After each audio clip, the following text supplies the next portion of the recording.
There's a woman by the name of Alexandra of Denmark.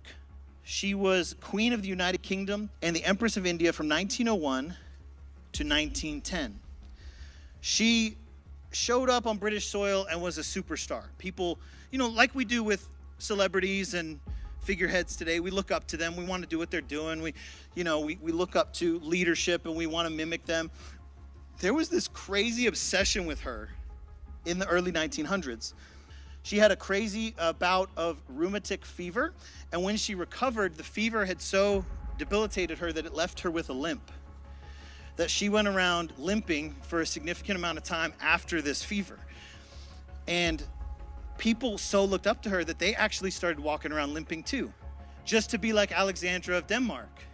In fact, it gets so crazy that shoemakers in England, this is a real story, shoemakers in England started making shoes where one heel was an inch shorter than the other so that you could put these shoes on and automatically have a limp built in. Why? To look like Alexandra of Denmark.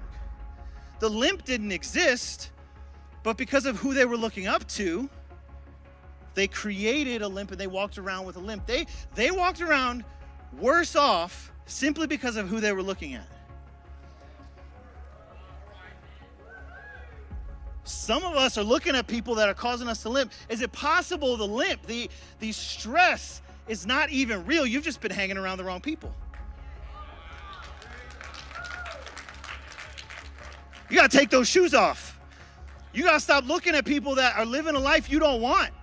You got to stop looking at people that are crippled and following their example. It's like Dave Ramsey said, why would you take advice from a broke person? Why would you take financial advice from somebody who's absolutely broke? Some of us have been listening to theology from people who have no presence of God in their lives. They're limping along, and we just go, they look good, I'm going to limp too.